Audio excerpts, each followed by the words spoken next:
Okay, this is yet another little spiel about non-duality and just a bunch of jargon, really. It has no relevance, as always, but it's just a pointing to what always is and what never changes, and is an attempt to expose concepts that are false, namely all concepts. So, one thing that kind of struck me today is I'm a student and I'm doing this assignment about, looking for jobs and resumes and all that type of thing. And it just struck me as how much paperwork, information, and concepts are necessary to keep this illusion going. I have this resume that I'm writing, and it's about this person that I am, right, that I took myself to be, and I have to compile a whole bunch of other concepts to make that initial concept seem real. So it's like name, phone number, list of qualifications, people that know me, people that can vouch for me being an actual person who did actual work and who is actually, real and separate. I'm an actual person now because I have a lot of paperwork and other people sort of validating my existence and all the rest of it. And, different skills that I actually have and I implement out of my own volition. And it's amazing. It's amazingly deceptive. It seems like the more things I can think about myself, the more real I seem to be for myself as an entity. So it's like, let's see, how do I describe myself? I'm a good worker, maybe I need to work on my people skills, but I'm on time, and I'm this, and I'm that, and I did this, and I worked here, and this person knows me, and this person doesn't, and I'm compiling these lists in my head or on paper just to keep this web of concepts alive and me at the center. And it's amazing. When it's seen, it's just ridiculous. And it's fun because it's not real, it's just a play. So it's a pretend person with a pretend resume with it's a huge pretense. It's wonderful. It's awful when it's believed, but it's it's downright hilarious when it's seen because it's not made of anything. Like I have all these resumes, these papers that I'm manipulating apparently and trying to, you know, who am I again? Oh yeah, I'm a good worker and I worked here and I'm in the nonprofit sector and I'm this actual person, See, look at all my pages. I must be a real person. Of course. Here's my list of references. They know me, of course, and then you'll get to know me and I'll really be a good me. But of course, nothing is excluded either, so this is all fine.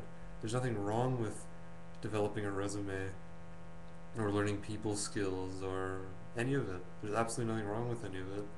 It seems like there is for the seeker, maybe, because the seeker seems to want to change something or exclude something. So it says, I need to get rid of personal the personal notion, or I need to transcend these petty worldly matters and be just sort of an open spiritual nothingness. But see, everything is that already, and that's sort of the piece that maybe overlooked. Not that there are pieces. It's sort of a different ways of looking at what is. So what is always constant, still, and absolute. And then different things happen, and there's different ways of sort of different angles of seeing, but it's all one essence, which is the key. Not that there's any one who needs a key and no door to open. So it's just this. And anything can happen, including ridiculous things like asserting that there is a person. So this body mind will be on phones, writing resumes, pretending.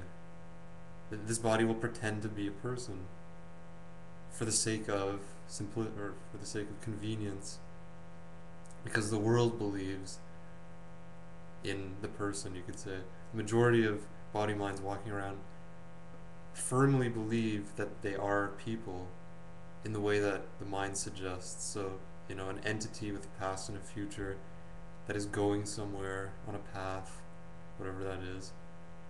And it's believed, it's Charlie Hayes calls it the consensus reality. So enough people believe it, so it shows up. Oh yeah, my car, my resume. the my factor. And the seeing of non-duality doesn't abolish any of that in the experiential sense. It's just, you could say, who I am for myself is not that. Who I am for myself is the absolute, not a relative changing, defective person who needs to scramble to get his life together.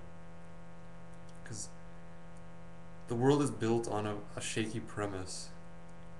There's a story in the Bible about the Tower of Babel. The people are trying to build a tower up to God, and then God gives people different languages so they can't communicate. And that's sort of what it's like. It's a tower. We're attempting to use language to get to God in a way. So then it's about seeing through language. It's about seeing through the fallacious nature of language and trying to describe what is. And it can go on forever, arguing concepts, making people right, making people wrong. All of that stuff is so tedious after a while. It can be fun. It seems to be fun for a while, being right and being the big spiritual giant on the hill, looking down at all those maybe sinners or whatever. It's awful in the end because it's just affirming more separation. So this is it.